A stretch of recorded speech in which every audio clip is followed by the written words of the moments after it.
How's it going, everyone? Welcome to season 4, episode 23 of the Powerskateshow. What a week this has been. We have a special, uh, we got a special topic that me and Grant have been begging for a while, and we have some ground rules with that, right, Grant? That's right. A lot of crazy news occurred today, this past week in general, but today especially, it was a nuke drop, and it was one the hockey world definitely didn't see coming, to say the least. And with that, how are you doing, my friend? I'm doing great. Hope Alex is doing well, and hope all of you are doing well. Season 4, episode 23 of the Power Skate Show are almost to season 5. We'll be covering the All Star game next weekend. I don't know if we're going to be doing coverage of the skills competition. I'll be doing that on my page, though, whether we do that here or not. And then I'm sure we'll both team up for the All Star game. So Yeah. Um, definitely keep you updated on that. Yeah. So yeah, just to let you guys know, we're still thinking about doing the skills competition on this YouTube channel. If not, me and Grant will do a phone call on our personal YouTube channels as well. So we will let you guys know if and when. We're still gonna be just doing the skills competition, but we don't know where are we heading at. So yeah, thank you guys so much for tuning in. Welcome. And Grant, let's get this thing started. And you guys may be wondering, why have we not pulled up the season 4 intro? Well, that's because we're not using it until we get a new intro, which is gonna be at some point soon. I don't know what music it's gonna be. I don't know if it's the same intro music or it's gonna be different. You guys will find out. Let's do some advertising, shall we? Sounds good. All right, let's do it. Or oh crap! So, all right, bear with me, guys. All right, there we go.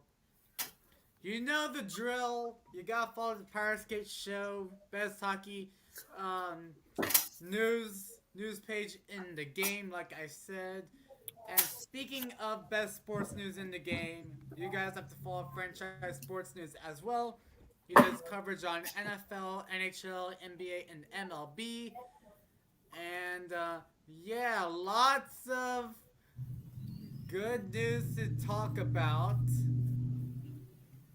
And since we're here, let's let's talk about Jake Allen will be out long term with a lower body injury, and then we have a memorial tribute that we will talk about. So first, Allen will be out for a lower body injury, and do you want to know what's the good news? Sam Montembeau is playing more.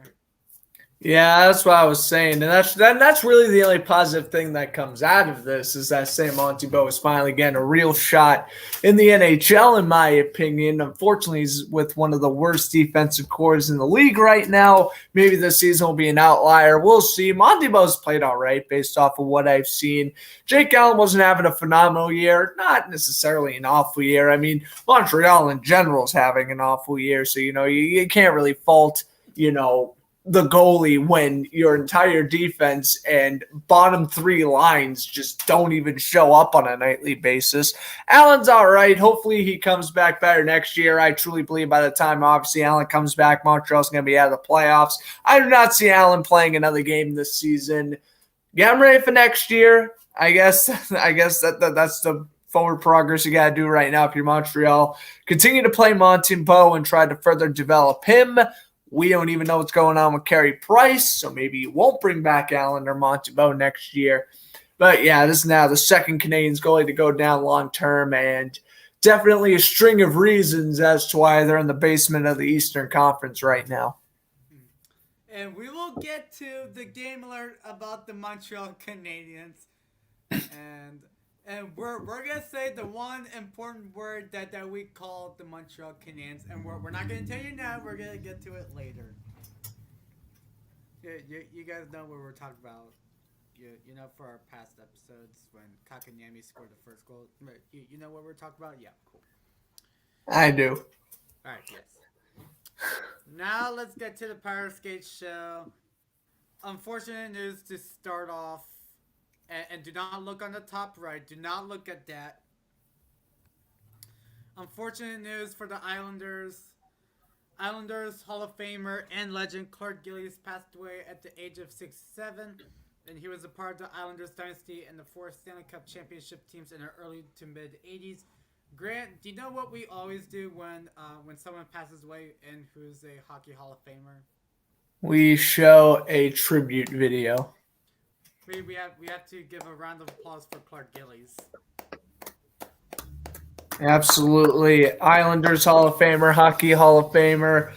Of course, also spent time with the Sabres, but primarily, of course, winning championships and getting some points with the Islanders is what he's mainly remembered for. Definitely a huge contributor on that line with Mike Bossy in the late 70s, early 80s, and just an absolute force to be reckoning with, a well-earned Hall of Famer in my opinion, and he is going to definitely be missed by his family and friends. I'm sure he was a fantastic guy and definitely a better hockey player, but usually when an athlete passes away, you'll hear some teammates say, "Oh, obviously he was a Hall of Fame teammate, but he was a Hall of Fame person." And Clark Gillies definitely seemed like that type of man as well. So thoughts and prayers go out to him.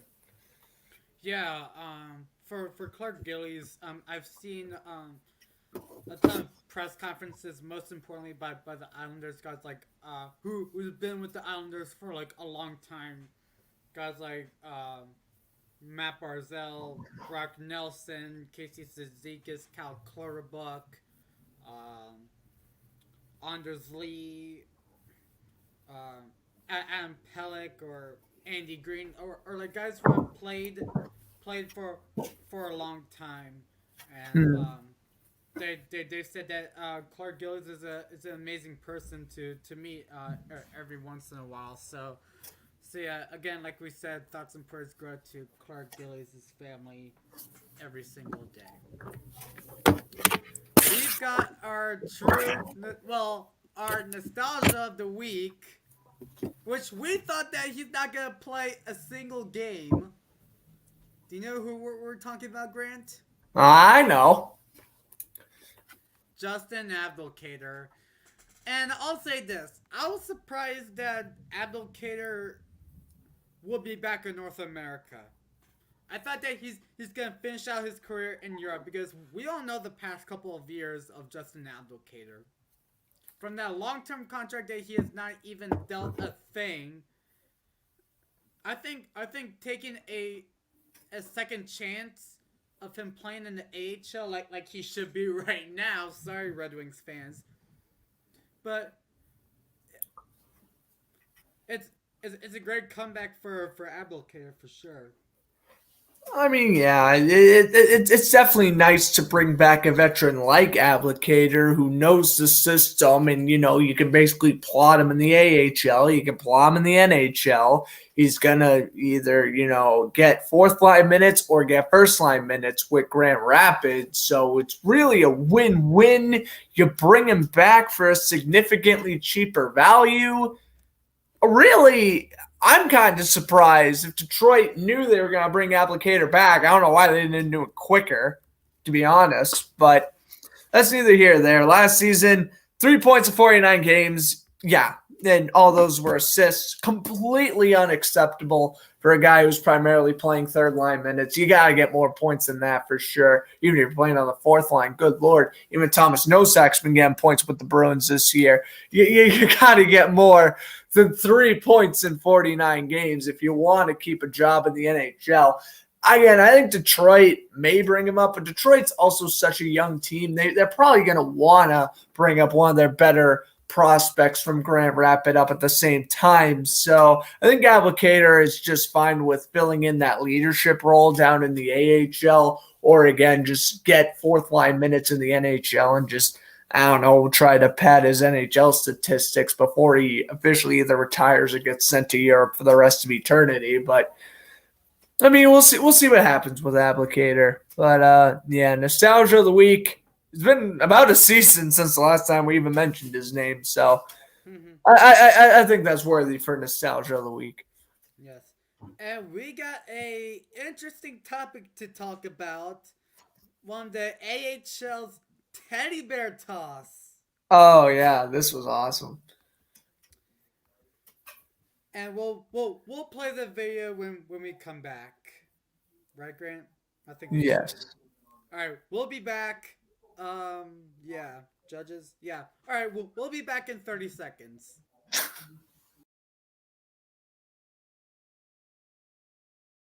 To make the teddy bears fly. Here's side Janssen Fialbi, sub goal line feed. He gets it back. Right circle, pulls the trigger. It scores! Sweet cuddly mayhem! It's teddy bear toss time! It's Axel Janssen Fialbi. The flow makes him fly. It's 1-0 Hershey. Oh, I believe I called that one.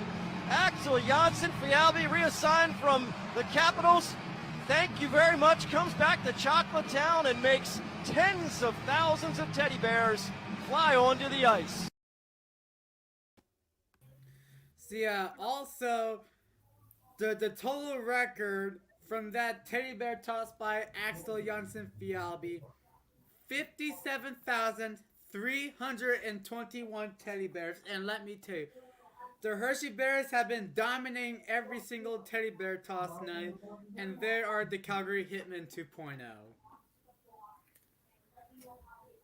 I mean, I think it's such a cool idea, especially for a minor league team where you just have such a nice tradition of just throwing teddy bears on the ice, once a year, basically. I know Hershey's done this before, and it's always a success. And if you got over 57,000 teddy bears being thrown at an AHL game, that is incredible. And I really applaud the Capitals and the Hershey Bears for doing what they do and just making just such a fun activity. It's essentially scoring a hat trick, but, way less harder, of course. You just got to score one goal and you can chuck your teddy bear on the ice. It's really awesome. And again, I like the fact how the AHL can definitely do something like this. I mean, obviously, the last time the NHL tried something like this was the Panthers during their '96 playoff run, right? Oh. It's been a while since we've seen rats on the ice. I mean, you occasionally get the Red Wing or the Kraken octopus on the ice or whatever, but this is truly a tradition. I know it's been a tradition for a while, and it's definitely not going anywhere anytime soon. Again, that is awesome. I'm pretty sure Hershey also won the game over the Hartford Wolfpack there. So they did. It was 4-0. Yeah, and also Janssen Fialbi also scored a hat trick as well. oh well, there you go. There's a double. You get all the teddy bears, and you get all the hats afterwards. That's a 2-for-1. Yeah. Well, way to go, Hershey, and also I might go to the next game, but I haven't been playing about it, but hopefully you guys will see me at the game next year. Now this is something I got two rants to talk about. One of them is a certain person. Hold on, Brian McClellan. Don't you dare signing Evander Kane. I swear to God, my dude. Do you know how miserable the team will be? They're going to be slightly miserable. You guys are going to tank. And guess what? You're now going to be frauds when you sign Evander Kane. GM, BM, do not touch Evander Kane. You can let Boston sign Evander Kane. Hey, You can let Carolina do sign Evander Kane, and then Grant can play the Brass Bonanza car crash. You can sign Winnipeg, and then maybe Dustin Byfuglien can be a miracle. yeah, the fact that Evander Kane is in contract talks before Dustin Byfuglien makes my brain hurt. Or maybe Arizona, or maybe Montreal, so that Montreal can still be frauds to this day. or or maybe go back to Vegas. Yeah, Vegas. Why not? Yeah. GM Brian McClellan, do not touch them, please and thank you. I mean, you can list off all the options you want, but again, the fact that multiple teams had interest in signing Evander Kane. Oh, and we'll get to the rant hour later, but that's actually next in line. So. Yep, and yeah, the fact that multiple teams even had interest in him still is. I get the talents there, but do you want to deal with all the financial turmoil you're about to be in? If so, he's all yours. Well, this game that we're going to talk about, and Grant has met a certain person at the game, if you want to talk about it, and in the rant hour as well. Grant, the floor is yours. Oh boy, my first Bruins game since 2016 resulted in a 5-3 win for the Anaheim Ducks. Oh, man. Well, first off, I would like to say huge thank you to Pasternak, Thomas Nosek, and Brad Marchand for scoring. All right. Now we go to the negatives. Oh, and I guess obviously positive, but that'll be after the rant because, yes, let's just say I did run into a former Powerskate guest and definitely going to have him back on. But again, I'll bring that up after the rant. So, again, thank you, Pasternak, Marchand, and Nosek for scoring. Much appreciated. I had fun jamming out to Zombie Nation. All right, here's the negatives. Tuukka Rask in the defense. As you should as a Bruins fan. As you should. As I should. Now, negatives. Defense, Tuukka Rask. All right, so I'm not going down on the rant that, Rask was Swayman was undeservingly booted down to the AHL. I'm stumbling over my words here, but regardless, it really is stupid in hindsight, the fact that Swayman got sent down for Rask, but whatever. Rask is 2-3, and the fact that Rask has allowed 14 goals up to this point is pretty pathetic. I'm not going to lie to you. First goal, Ryan Getzlaf goal. That was definitely savable. Should have saved it personally, but okay. He's dealing with nagging injuries. I'll give him that one. Second one, Anaheim just absolutely obliterates Boston. Bruins are on a power play in the early second period. And then the Ducks score shorthanded. I thought that was going to be the momentum shifter. The Bruins looked pretty good that last couple minutes of the first period. Anaheim just goes on in, makes it 2-0 early second. Bruins momentum dies down until Pasternak scores. The Bruins keep on getting power plays, but they just can't score on it because John Gibson is just simply fantastic. This is nothing new we've seen before. Anaheim's got to live and die by John Gibson, and I'll tell you one thing, man. He played a fantastic game Monday night. So, okay, 3-1. Rask lets up another one, but that one I wasn't going to really blame him. Same thing with the fourth one. At that point, it's 4-2. And here's where the really, really bad goal comes in. I'll give him the first two he should have potentially saved. But considering he still knew this is only his fourth game back, fine. I'll let him. I'll be a little less harsh on him because whatever. I already know Swayman's staying the rest of the year in the AHL. But that fifth goal, oh my God, it squeaked 5-hole. Really, a shot just went right through your pads. It was an easy save. Not a single soul was in front of the net. And it goes through the legs, and that ultimately killed the game. At that point, it was 5-2. There was no way the Bruins were coming back with, 13 minutes left in the game.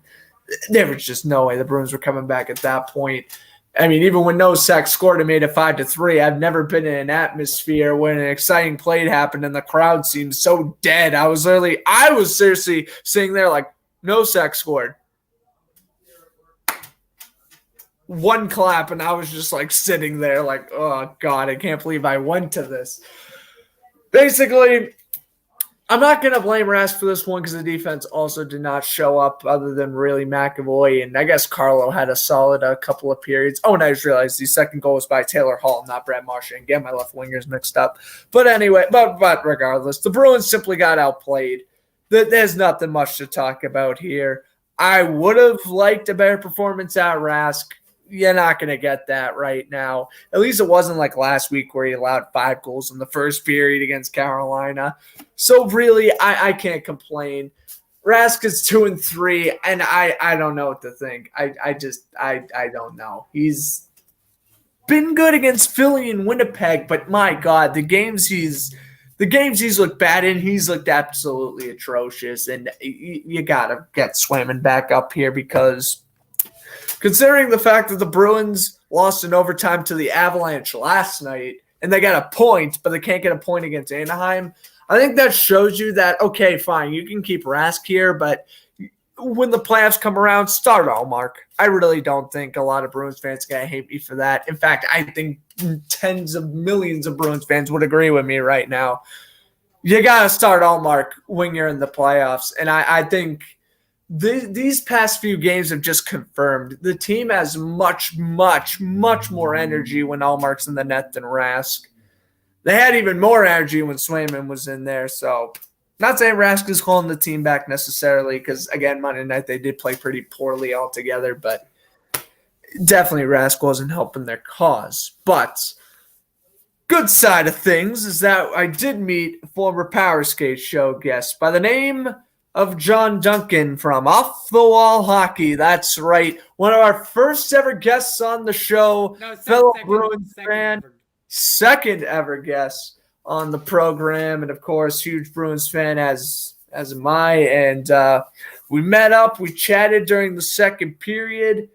About life, college, all that good stuff. But it was a fantastic experience. And really the first time I've met a guest in real life. Like, that was really cool. Obviously, John's just as nice of a guy as you think he'd be. Fantastic guy and just really, really someone who, if you get to know well, you will not be afraid to talk to him. Like, usually, me, I take a little bit to speak up to someone in real life, but like even with John, like I knew we had that connection right away. I'm like, I can talk to you, no problem. And boy, was it fantastic meeting him and finally meeting a Powerskateshow guest in person. It was a fantastic experience, and that definitely was brightening my mood. At that point, the Ducks are winning 3-2, and I was getting kind of upset. But definitely seeing John put a smile on my face, and we'll definitely have him back on. Hopefully, we'll come back on the Off the Wall podcast. We'll see about that stuff in the future. But yeah, it was fantastic meeting John. Absolute class act of a human. Yeah, absolutely. Now, here we go. Now we're going to talk about the Canadiens. Ready? The Wild smashed the Canadiens 8-2. Kaprizov 100th career point in his 92nd NHL game. I mean, you push for Kaprizov, you pay the man, you get results. This, unfortunately, was not a performance I will compliment Sam Montembeault on. He looked like Tuukka Rask from last Tuesday, if I'm being completely honest with you. But listen, again, Montreal just has such a bad team right now. You can't really fault them for losing. I mean, even against a playoff contending team like Minnesota, you should only be losing games like this 4-2 or 5-2. It shouldn't be 8-2, but it is what is there. Good job by Kaprizov getting his 100th career point. I'm sure that 100 is going to continue going up. Kaprizov, the brightest player in that Wild franchise right now. So let's hope he can continue to rack up some points. Canadiens, I got one word for you. Y'all are frauds. Yeah, they fight the GM who brought them to the Cup final too. They still don't deserve to be in the Stanley Cup final to this day. Hey, it was literally an Eastern Conference Finals as the Stanley Cup Finals. It was the most annoying thing ever. Like, whose idea was it to just throw Canada in the Western Conference? Come on. All right, let's get to the big things. And we have some ground rules to talk about, right, Grant? Oh, yeah. The reverse retro jerseys are back. Ah. All I don't know right. why they didn't bring him back this year, but I'm glad they're going to bring him back next year. Definitely one of the more fun aspects of watching some games last year was seeing whatever wacky jersey a team was going to throw out on the ice. And then some of them actually looked really cool. Like Vegas's, for example, I thought was one of the best. But at the same time, it's smart. It's a good marketing tool. You get another jersey you can sell. Everyone's happy. I'll save the other thing for our next post. But Alex, would you like to say anything about the reverse retros? I know you like these type of jerseys like me. Yes. First off, we need to set some ground rules here. Colorado, your first one up. Rule number 1. You cannot use the New Orleans Saints thrones. You got me? Yes, you can use the Nordiques logo. And yes, you can use the mountains, as I was saying. But you can use the colors. You can use the colors that's there. I understand that you guys are going to do a different mashup. But yes, you can use the same colors as you have, but mix it up a bit. You got me, Colorado? Thank you. Now, Carolina, we need to set some rules for you. No brass bonanza. No brass bonanza when you're scoring goals, beating the Bruins or Capitals by 7. All right. Rule number 1. You can use the Hartford Whalers colors or the logo if you want.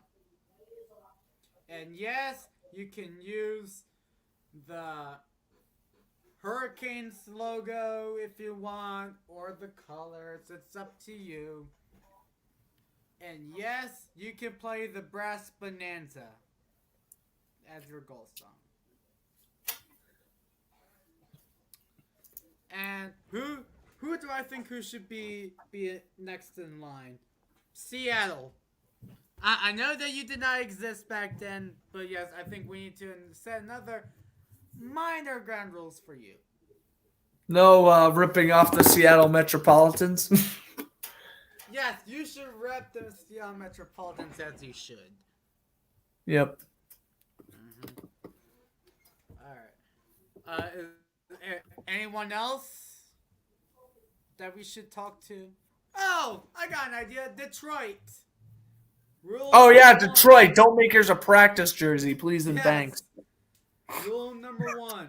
Do not use the practice jersey. Yes, you can use your past Winter Classic jerseys like 2014, for example, or 2010. No, 2008, but you make it red. And yes, you will get good sellers than before. Dylan Larkin's one of the hottest players on the market right now. Detroit, take advantage of that. And that will get clipped. I'm going to do a mashup about it. There we go. All right, now we got another reverse retro rumors. The Colorado Avalanche is considering to have a white-based Colorado Rockies reverse retro for next season. That's a good idea. I mean, I think the Nordiques will bring in more money, but I mean, if they wanted to do this, I wouldn't necessarily say they're wrong. Although, isn't this technically more the Devils team than the Avalanche team? This is more what the Devils should be doing. Just a little FYI to the Avalanche. But I don't hate the idea. But when I think of Colorado Rockies, I think Devils. I'm sorry. Yeah. And it's like, for example, if the St. Louis Blues wants to use the Kansas City Scouts, that's the Devils, basically. Right. It's like you could do it, but why? Like the Minnesota Wild doing the Minnesota North Stars, basically. Right. Or like the I don't know, or like the Dallas Stars doing like the Golden Seals when that should be the Sharks or whatever. I mean, I get completely what you're saying. Or no, like the Blue Jackets being that Cleveland team back in the 70s. That was also the Sharks. No, yeah. Cleveland Barons, that, yeah, back in the or 70s. Dallas. It is Dallas. It's Dallas. Maybe I'm going crazy. I don't know. All right. Anyway, let's head to the next one. Penguins re-signed Jeff Kata to a 2-year, $3.125 mil deal. AAV. Well, I mean, I certainly don't hate this extension considering they got him for literally nothing at the deadline last year. They're making the most of their opportunities. Getting 26 points in 36 games, primarily playing on the second line. That's certainly not an awful thing. He's produced a point or more in the past 5 games, as on a 5-game point streak right now. Definitely someone worth, I would say, re-signing, and it was definitely a good thing they did. He's a veteran. He's not going to want a lot of money. You're obviously not going to want to overpay him either, but considering where the Penguins are at right now financially, they're bound to lose a couple of free agents this year, but you can also re-sign someone like Jeff Carter for cheap money and still produce pretty solid, potentially 30-point seasons for the next couple of years. So I definitely do like this move by Pittsburgh. All right. We got some news. Oh, is this the post? Hold on a second. Hold on. I think we need a moment of silence first. Hold on a second. Oh, no way.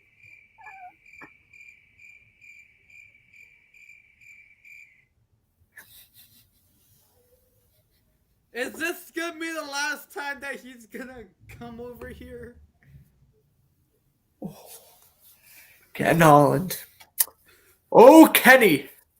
I don't know. Is that what they call you? Whatever. I'm calling you Kenny for this segment. You just absolutely destroyed your locker room chemistry. The Edmonton media has been criticizing Leon Draisaitl the past 2 weeks. And now you bring in the guy who will not be suspended, but should be suspended because he is bankrupt. He literally, he's done everything wrong and then some. He's faked a vaccination card twice. He's already bankrupt from last year. He just shows up at his ex-girlfriend's house with a loaded gun for crying out loud. What is the point? What is the point of bringing this guy back in the NHL? And damn well shame on the NHL for not suspending him. This is ridiculous. If he wants to get signed, whatever, that's Edmonton's problem. That's just $2 million Edmonton's throwing down the drain. That's whatever. That's Edmonton's problem. But here's the issue. The NHL doesn't suspend him.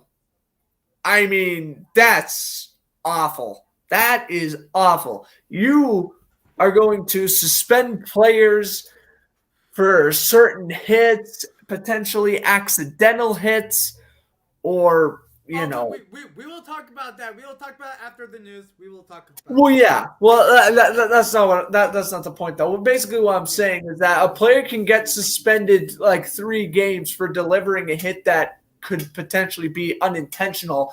This guy is intentionally doing everything wrong and then some, and gets rewarded for it. What? He's still bankrupt, I'm pretty sure. He doesn't have to pay more fines now. San Jose doesn't have to pay any of his contract. San Jose wins in the end, which good. They should have in the first place. They had to deal with this moron. They had to deal with this guy. I'm at a loss for words. That one, Edmonton actually signed him, and two, Evander Kane's not getting suspended, and that's a black eye on the NHL right there. You had to suspend Evander Kane at least 10 games at minimum, and you give him nothing and watch him play on the Oilers next week. This is a bad sign for hockey right here. I think Edmonton wants Powerskateshow publicity. They do. And Evander Kane wants publicity because guess what? He's going to do some stupid crap in Edmonton 2 weeks from now. This guy is the Antonio Brown of the NHL. You can't trust him. No matter how much you want to trust him, you can't trust him. That is Evander Kane. And that's what Ken Holland should have realized when Kane put the pen to paper earlier this afternoon. I think that we should do Oilers game alerts when they lose for the first couple. We post Oiler losses until Evander Kane gets a point. Oh yes, yes. It's gonna be like the Islanders trying to win in their new arena all over again. We're gonna be posting a game alert every other day, guaranteed. Yes, we will do that, and starting next week as I go to a Caps and Oilers game. Oh, perfect. Watch, Evander Kane scores a hat trick that day. I would boo him out of the building. If Evander Kane is in the lineup that day, boo him out of the arena. Oh, yeah. All right. If he scores a goal, I'm going to go on a mini rant on his first game, which that should not even take long. Oh, my gosh. If he does, we'll continue doing it until he gets the second point. Yeah, that can work. Okay, that's fair. There's ways we'll work around the posting, and there's also ways Ken Holland could have avoided having Evander Kane on his team. But guess what? He thinks he's so much into that offense. Look at Connor McDavid. Look at Leon Draisaitl. Look at Ryan Nugent-Hopkins. Look at these high-scoring defensemen. Evander Kane's perfect, and he is perfect. And yes, you're only getting him for $2 million for the rest of the year. The contract looks great when you get someone like Evander Kane, but again, you run into those legal issues. It's going to cost you well over $2 million. You're going to look stupid. That's the risk you take with Evander Kane. You know, I kind of have to agree with you about Evander Kane. I mean, from all the fake vaccination cards that he's... Twice! What? Twice! See now the Aaron Rodgers of giving hey, this is my vaccination card. And Aaron Rodgers gets suspended a game for faking a vaccination card. Evander Kane gets 2, along with other legal troubles, and does not get a single NHL suspension. And that's what I will say the NHL is the absolute worst at when it comes to making suspension decisions. Ridiculous. I just love how players play tricks. Now I think we need to play another cricket chirping sound effect by a certain player who we have not talked about in quite a while. Since May. You know what we're talking about now? Oh, yeah. Yeah, this is kind of sad, actually. Yeah, let's not play the crickets. Give him give him the crickets. Don't give this guy the crickets. Just like Evander Kane, boo this guy out of the building. What? Absolute joke of an athlete. Jake Vertanin, enjoy your freaking sexual assault allegations, bro. If you actually raped women, I'm sorry. All my respect for you is out the door. Yeah, promising career, young man, and you blow it. Sorry, not sorry. I mean, what else is there to say? This guy's a moron for doing what he did.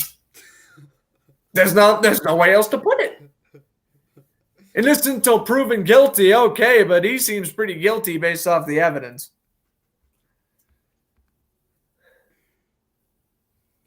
He played in. You want to know what he's performing in Europe.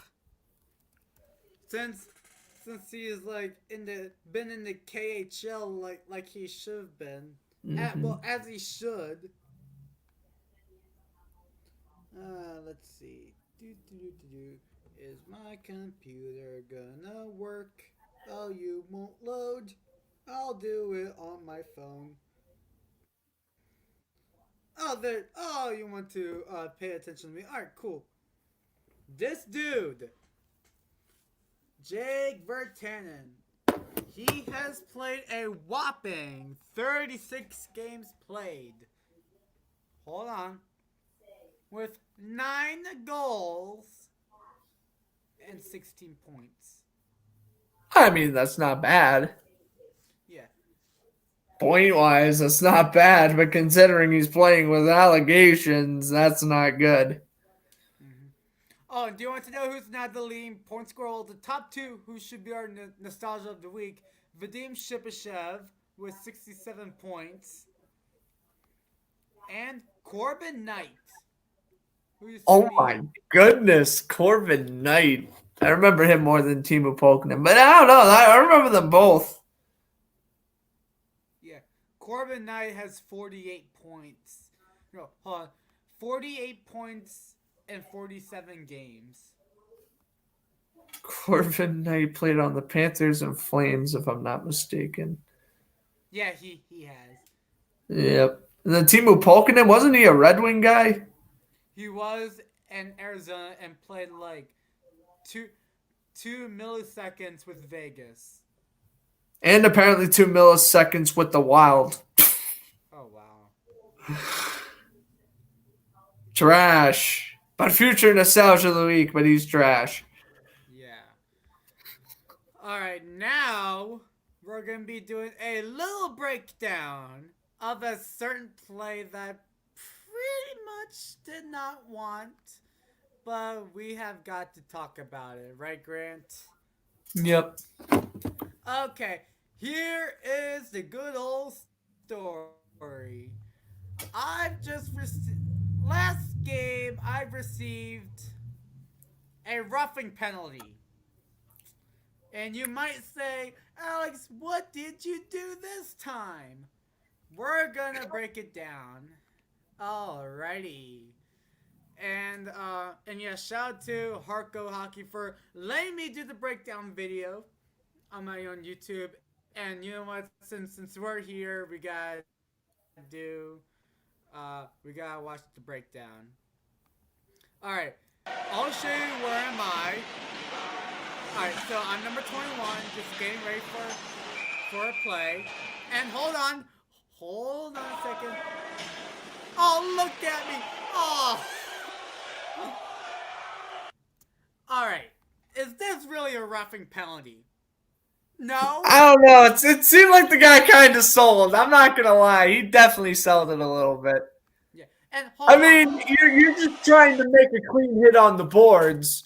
The guy falls, and then he's kind of slow to get up. Now, I'm sure, obviously, getting whacked into the boards like that, I'm sure that obviously hurts, especially when you're playing high school hockey. But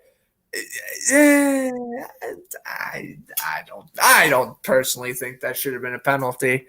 But for me, that's just me. All right. And believe me, Alex, I wouldn't be biased towards you. I will slander you if I'm like, Alex, what you did right there was so stupid. You cost your team the game. You should be cut tomorrow. I would tell you that like a man. I don't sugarcoat, but no, for this, I don't feel that should have been a penalty at all. You're just trying to make a hit. Yeah. All right. Here's why. All right. We were like saying like what like what. And I said like shut up, you nerd, like being Travis Konechny basically. and the dude who I've been like trying to go at, he said come at me, and that's where I was trying to beat the living crap out of him. Oh my goodness. And hold on, this is the funniest part. My teammate, if you're watching this, thank you for saving me a game misconduct and a game suspension. Oh my God, we'd have to post the Alex Sossel game alert 1 game suspension post. Alright, hold on. Oh, that I was getting near him, trying to get him. That's when he said, "Come at me." And thanks for pulling me out of the way. And shout out to that ref who yelled, "Get out of here!" Oh my god.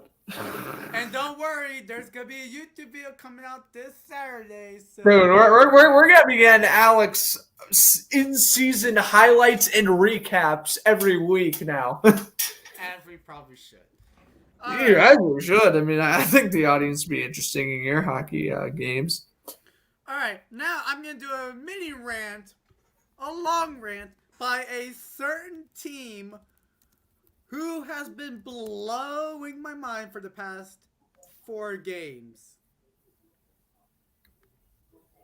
You know who we're talking about. Alright, it's the Washington Capitals. Oh my goodness, where are we going to begin? Yeah, now let's start with Boston. And I forgot to wear my jersey to serve my punishment, but we did not agree yet. We didn't agree on no punishment, but Charlie McAvoy, All right, 45 seconds left, baby. That game was awesome. You may continue with your misery. Yeah. Who should I blame? Vanacek? You're still not beating Vanacek to this day? Oh my god, it's a miracle! Yeah, Vitek Vanacek. You have saved 29 out of the 33 shots. Your save percentage is .879. Do you want to know what's a good thing? Kuznetsov got the first goal. Pasta scored 2. Eller has saved my life from being miserable. Jake DeBrusk scores, which, why is he on the Bruins to this day? And Jake DeBrusk? Oh, I don't know, because, again, we are talking about Don Sweeney, the worst general manager in hockey. Please relieve your duties. That's what Grant always says. And Nicholas Backstrom made me happy because he scored his first goal of the season. And Washington went on the penalty kill for Mr. Nick Dowd, 2 minutes for tripping. And do you know what even happened? Charlie McAvoy had the balls to score the game-winning goal with under a minute. Because that's why he's better than Adam Fox, Ranger fans. Does Adam Fox score goals with 45 seconds left? I don't think so. Don't worry, I got more to talk about. Oh, no, you got another 3 games. Keep going. Yes. All right. Yes, this was a game win. I'm happy for you. Capitals, you have yet to record a shot with 15 minutes in? Are you kidding me? I was getting ready to do a rant hour at the game. I was getting prepared to do a rant video on my good old Snapchat and just go off on this team, and also get ready to do a rant hour on here. Ottawa scores 1-0 by Mr. Thomas Chabot. Capitals legend Zach Sanford got the goal, and his 7th goal of the game. I mean, it's the 7th goal of the season, I meant. 2-0 Sens. Ovechkin saved my life for 2 goals. And Backstrom with a good stick check, knocks one in with the game winner, and then you can cue "Here I Go Again" by Whitesnake at the Capital One Arena speakers with a 3-2 victory over the 5th place Ottawa Senators. Good job. You can't even beat the Senators. Well, you won, but that's a loss in my book. If you lose, if you have to come back and win a miracle game against the Senators, that's not a good sign. You may continue, though. All right, there's more. Are we excited, man? You lost to Vegas 1-0. I don't mind about 1-0 games. But you allowed Mike Amadio to score a goal. And who's the goalie that I'm going to blame? Well, not really. Oh, Vitek Vanacek again. Well, I wouldn't blame him for a 1-0 game unless the one goal he allowed was absolutely atrocious. I'm just being silly. Now we got one more game, which was last night. Of all the teams and 31 other hockey NHL teams, you lost to the San Jose Sharks. Ha. And also, fun fact, the players, the whole entire players on the Sharks was a minimum 10 goals of the season. Noah Gregor has his second goal of the season this year. Nicholas Miloche got his first NHL goal by Ilya Sleepanov. Daniel Sprong, 2-1. Jonathan Dahlin, 9th goal of the year. And Mr. Andrew Cogliano wants to say hello, 4-1. And Garnet Hathaway with the fight to end the game. Rant's over. It's over. Capitals are underachieving. The Bruins have won their last 3 games against them, and Alex is mad because the Capitals are officially worse than the Penguins. And that makes me mad, too, because I don't like the Penguins more than the Capitals either. All right, now this is an interesting topic to talk about. So, what me and Grant have been talking about backstage, we got to talk about some welcome tribute players, basically. This is not any other player that they will give a warm welcome. But first off, before we do it, we got to give a round of applause to Keith Yano for breaking the all-time consecutive games record. Remember last year when Florida almost blew that?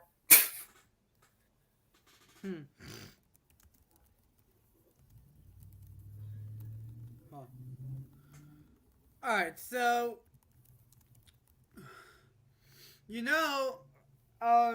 some teams do like welcome back tributes to someone who has played like over 6 years and all that good stuff.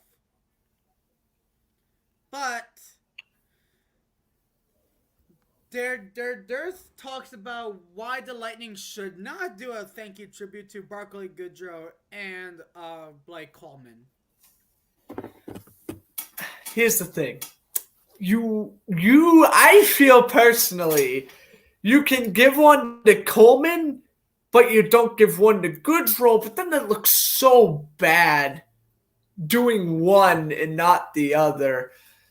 So you kind of want to do them both. I mean, Coleman plays on the Flames, Goodrow plays on the Rangers, so you technically can do one and not the other. It's not like they both play on Calgary or New York. And I kind of get why Coleman and Goodrow were just good, solid third-line players. They weren't fantastic. They weren't horrible, but they were your average third-line players. Blake Coleman, fantastic wrist shot with fantastic speed. Barclay Goodrow, a good grinder who would average about 20 points a year. Goodrow didn't even really play on Tampa Bay that long to begin with. Yeah, he was a member of the 2 Cup wins, but, I mean, that's literally it. I gotta kind of agree with it would be nice if you did a ceremony for Barclay Goodrow, but there's no need to do one for him. As for Blake Coleman, I'm kind of leaning towards you should, considering he was a playoff warrior. I felt unlike Goodrow. Coleman maybe wasn't the best regular season player, but at least in those 2 Cup wins for Tampa Bay, he played phenomenal both those postseason runs. You got to give the man credit where credit's due. He's a veteran. He wanted to accept that Calgary contract because he just wants to get paid and basically retire once his contract expires. I don't necessarily blame Coleman for signing with Calgary. And I feel personally, Tampa Bay, they would probably be better off doing one for Coleman instead of Goodrow. Again, I don't really feel like there's a need to do one for Goodrow. He's literally on the Lightning for a year and a half. I mean, you could if you want, but definitely Coleman would definitely be probably a much better and much more cooler tribute, Yeah. in my opinion, at least. Yeah, and one thing that I would agree is that they did a welcome tribute to Ryan Reeves and Gerard Gallant. Those are the things that I would agree on, because Ryan Reeves, he has meant everything to Vegas ever since that trade deadline from Pittsburgh to Vegas. Mm. Yeah, and I like Ryan Reeves definitely getting an opportunity to show his appreciation toward Vegas as well. I thought that was a well done one, and Vegas was smart giving one to Ryan Reeves. He's a fan favorite. You can do that with fan favorites, like how the Bruins gave one to, Sean Thornton way back when. Sean Thornton was an awful player in reality, but since he was a tough guy, all the Bruins fans loved him. So they wanted to give him the proper ceremony, and I respect that. And that's kind of where Vegas lied with Ryan Reeves. They're like, okay, yeah, he was a goon. He wasn't the best player out there, but he was still a contributor to this team. He's a heavy hitter, and he's a fan favorite. So we're going to go reward the fan favorite with a nice little tribute. Good job for Vegas. Yeah, I love how they brought the idea of doing standing ovations, and also like if we're talking about Robin Leonard, he only played 1 year with the Islanders. Yeah, then he went to Chicago. Then didn't get the opportunity because of COVID and in Vegas, and he had the opportunity a month ago. So if you want to do like someone who went through a rough time, like Robin Leonard, who really said that Islanders fans really saved his life because of his personal problems in the past. Do I think that Robin Leonard deserves a welcome tribute just in general? I think he should. Oh, yeah. Oh, yeah. Robin Leonard deserves a lot of... really. The Senators should give him one, the Islanders should give him one, and the Golden Knights should give him one. Really. Leonard is a pretty good goalie. You just don't want to bring up the Sabres, basically. If you're Leonard, you're visiting Ottawa, you're visiting New York, you can give Robin Leonard a little tribute. That's not going to hurt. You would do it in Buffalo and you give him a tribute. That's a slap in the face to Robin Leonard. You don't go down that road. Yeah. All right. So since we got that, do you want to do a little bit of Guess Who, if you would like? We could do one round of Guess Who. One round. All right, Q. Let's do that. We'll do one player each. All right, Q. Let me think of a good one.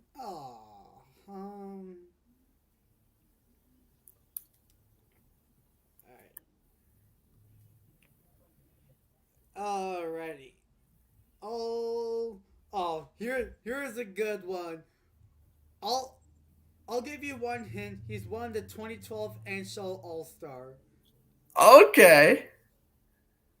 But he did not last a long time, just so you know. This dude played 449 career games, scoring 88 goals, 100 assists for 188 points, and an even rating. He played his whole entire career with the Philadelphia Flyers and played 5 seconds with Minnesota.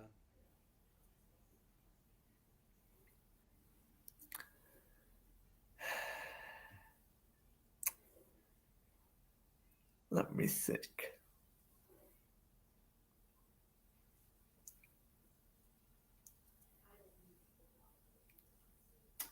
No, 2012 All-Star game. And he played primarily with the Flyers. Let's see here.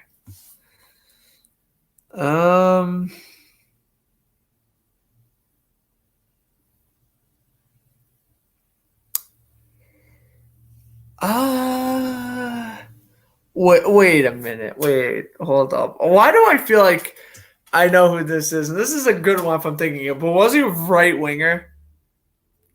Yep. Because if he was a right winger, That is Matt Reed, and that is a good one. That is a very good one. Future nostalgia of the week. Dude, he is a future nostalgia of the week. Matt Reed, that was a good one. I like that one.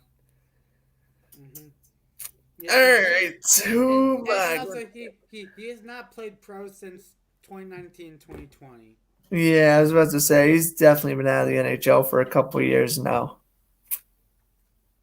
Yeah. All right, who am I gonna do for nostalgia? Roy Korpikoski. No, that's a bit too easy. I got my guy though.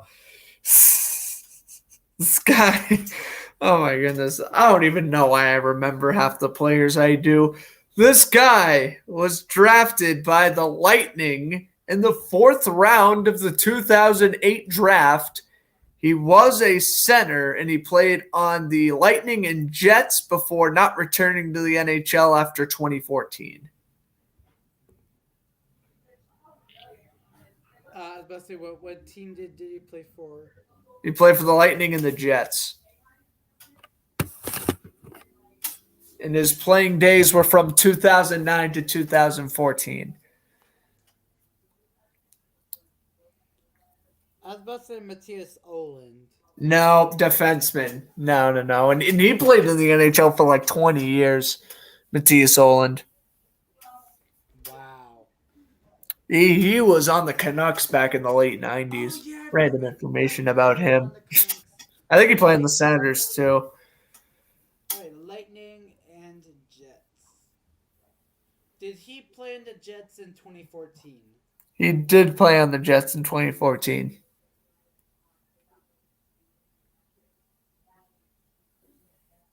I was about to say Adam Party. That's a good guess, but no. But you're in that area. Think of old Jets players. You're in that area. Andrew Ladd. Andrew Ladd, remember he was a center. Yeah. I know. It's not Chris Thorburn because he was on the Blues. Right. Not Chris Thorburn.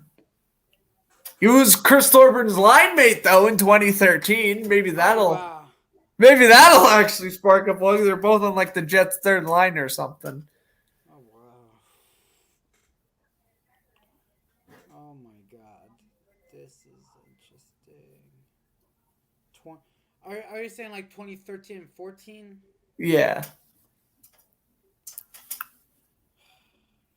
It's not Olli Jokinen because No. Not only. obviously it's not Paul Postma, right? Nope, he was a defenseman. That's a good guess, but no, he was a defenseman.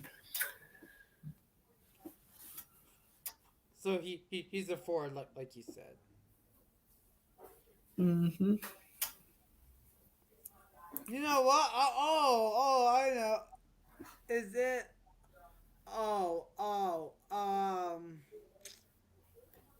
Crap! What's his name?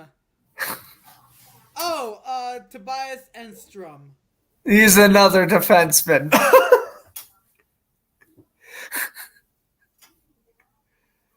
You're on the right track, but you're just listing off other old defensemen now. I'm like, right era.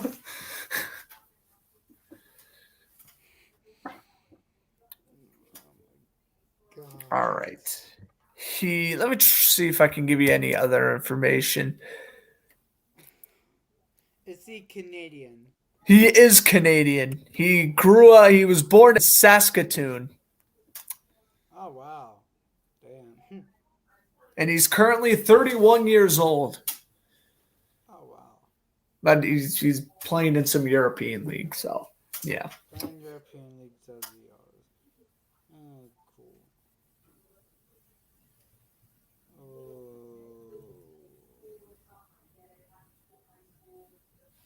Trying to think of a defenseman who I know.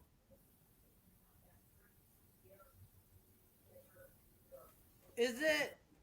Oh, it's something of like Keaton, uh, Keaton, Mike Keaton, No.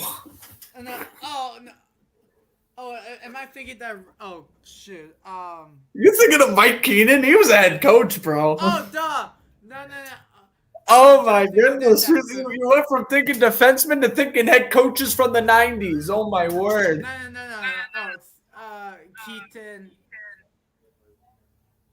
Ellerby? No. Oh, Just alright, who was it? the buzzer's run out. The buzzer's been out for the past 5 minutes. It's Jason Wright.